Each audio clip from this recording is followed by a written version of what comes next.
Boys. Jadi hari ini Boys balik lagi dengan laptop review. Namun sebelum kita lanjutin video reviewnya, ingat selalu jaga kebersihan, cuci tangan terus setelah dan sebelum ngapa-ngapain. Nontonnya di rumah aja, jangan kemana-mana dulu sampai semuanya keadaan sekarang ini udah lebih baik dan udah kelar. Semoga cepat beres. Oke, sekarang kita lanjutin videonya. Kali ini kita kedatangan sebuah laptop gaming yang dimana menurut saya di sini adalah laptop yang dulunya itu stigmanya premium banget. Sekarang akhirnya mereka ngeluarin seri yang udah bisa dibilang cukup affordable, yaitu seri Triton 300 dari Predator Acer. Dimana menurut saya di sini laptop ini adalah laptop yang tipis, seri tipis gaming dari si Acer Predator. Dan sebelumnya dimana pas waktu tahun lalu udah sempat launching ya, mereka launchingnya seri RTX-nya, di sini ya seri GTX-nya. Nah, kita mau tahu nih seri GTX-nya bagus apa enggak, worth it apa enggak untuk dibeli. Untuk spesifikasinya, si Triton 300 ini udah pakai prosesor dari Intel 9th Gen, di sini i5 9300H. Udah gitu untuk graphic card-nya pakai dari Nvidia yaitu GTX 1650. Dimana di sini tagline-nya adalah Worker by Day, Warrior by Night. Jadi laptop ini bisa dipakai untuk kerja pada saat siang hari dan kita bisa pas malam hari main game layaknya pakai laptop gaming yang mantep banget. Udah gitu di sini RAM-nya sebanyak 8 GB, udah gitu ada 512 GB PCIe NVMe yang pastinya udah cukup untuk storage dan untuk main game pasti udah kenceng juga. Nah, udah gitu sekarang saya mau ngomongin dari segi form factor-nya dulu, desainnya, dimana di sini kita bisa bahas cukup banyak ya. Pertama-tama dari front cover-nya dulu, dimana di sini menurut saya udah bener-bener stealthy look banget karena semuanya udah matte metal finish begini dengan logo Predator yang udah ke dalam dan ada logo Predator di sini yang nyala warna biru muda juga. Di sini adalah warna ciri khas dari Predator. Ya kelihatan laptop gaming cuman nggak terlalu agresif. Namun memang cutting atau bentuk dari laptop ini agak sedikit agresif ya bisa kita bilang karena kita lihat di sini bentuknya nggak cuman kotak, ada sedikit lekukannya di kiri dan kanan displaynya seperti ini. Ini menunjukkan kalau laptop ini ya lebih edgy lah, nggak kayak laptop biasa-biasanya. Udah gitu di sini di exhaust grill yang bagian belakangnya juga bisa kita lihat ada aksen warna biru muda dari Predator dan bentuknya yang udah kelihatannya ya laptop gaming lah. Memberikan aksen kalau laptop ini lebih legit laptop gaming lagi. Udah gitu bagian dalamnya juga di sini finishnya sama kayak bagian depan, matte metal finish begini yang pastinya udah fingerprint resistant dan kalau misalnya kita pegang berasanya udah cukup premium nih finishnya. Jadi udah agak gampang ngelotok pastinya dan dipegang udah cukup enak lah buat kita main di laptop ini. Namun di sini yang agak saya bilang desainnya mungkin sedikit kurang pas untuk saya nih personal karena saya orangnya besar, gemuk gitu ya. Nah, di ujung sini yang tadi saya bilang agak sedikit ada lekukan ini, kadang-kadang tuh bisa tajam pas dipakai buat main.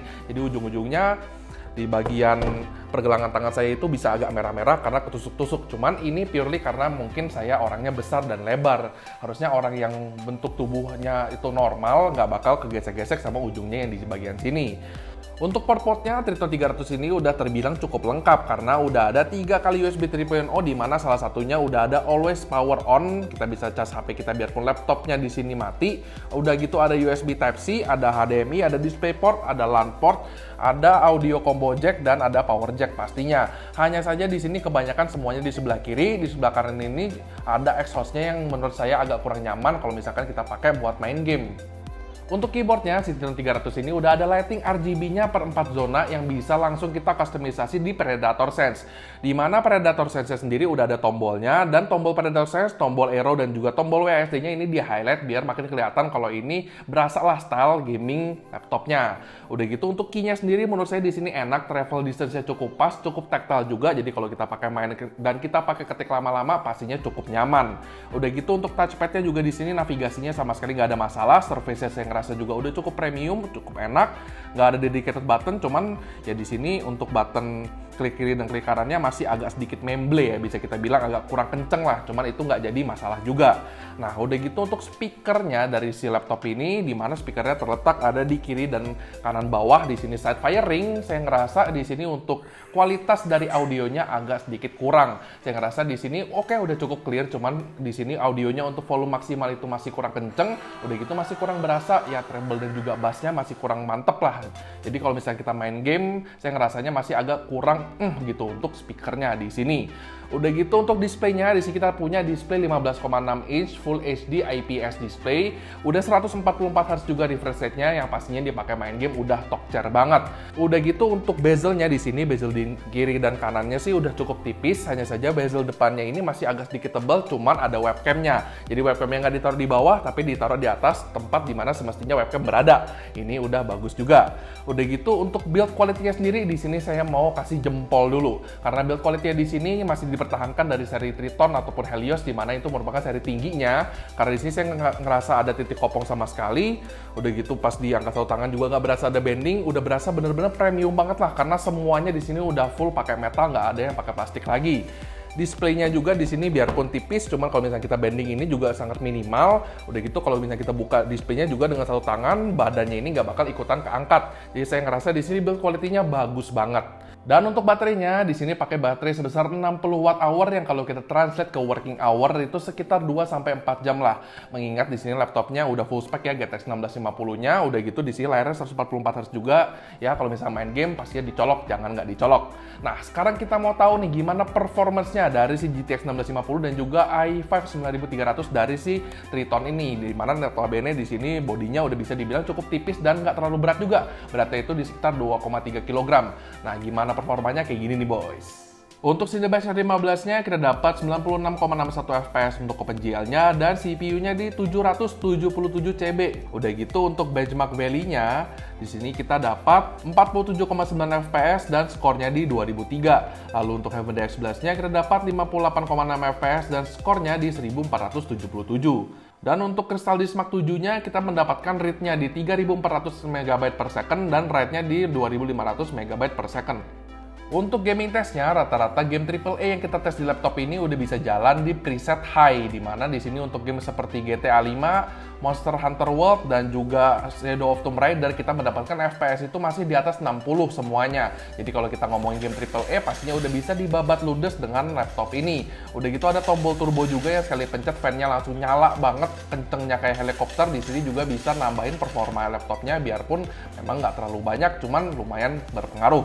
Intinya menurut kita si Triton 300 ini untuk sebuah laptop gaming di price point-nya ini udah juara banget. Karena tadi yang saya bilang build quality-nya ini udah fenomenal banget. Sebelumnya Triton 300 itu yang pakai RTX itu harganya di atas 25 juta dan sekarang kita bisa mendapatkan body language sebagus itu di laptop yang harganya cuma 15 jutaan. Nah, di harga 15 jutaan ini menurut kita sekarang Triton 300 ini bisa dibilang yang terbaik lah. Salah satu yang terbaik yang bisa kita pilih di market ini. Kebanyakan lawan-lawannya itu masih ngasih katakan beberapa fitur yang kalah dari si Triton 300 ini. Katakan displaynya udah pakai display 144 Hz, di mana yang lainnya mungkin masih 120 atau bahkan ada yang 60 Hz juga. Beberapa kekurangan dari Triton 300 ini, katakan yang pertama seperti speakernya, di mana saya ngerasa speakernya kurang vektornya, jadi pas kita main game ataupun pas kita nonton itu kurang berasa mantep. Dan juga form factor desainnya di sini yang menurut saya agak tajam untuk pergelangan tangan saya kalau misalkan kalian orangnya agak besar atau gemuk seperti saya. Dan satu lagi yang saya bilang kekurangan dari Triton 300 ini adalah exhaust-nya yang terletak di sebelah kanan laptop, di mana di situ biasanya kita main pakai mouse-nya tangan kita bisa kena panas dari exhaust si Triton 300 ini. Cuman selebihnya menurut saya di situ nggak jadi masalah yang bener-bener deal breaker banget, karena fitur-fitur lain yang kita dapatkan dari Triton 300 ini udah mantep-mantep banget semuanya. Oleh karena itu kita bisa bilang Triton 300 ini untuk laptop gaming di harganya 15 jutaan udah worth it banget untuk dibeli. Oke boys, kayak gini aja untuk review kita buat Acer Predator Triton 300 ini. Jangan lupa di like videonya, di share ke teman-teman, di subscribe ke channel kita dan follow IG kita @noteboys.id. Join chat kita di situ, kita bisa ngobrol-ngobrol dan komen di bawah bagaimana menurut kalian soal si Acer Predator Triton 300 ini. Apakah worth to buy, apakah tipis namun nggak kuat takutnya seperti itu? Boleh semuanya komen di bawah.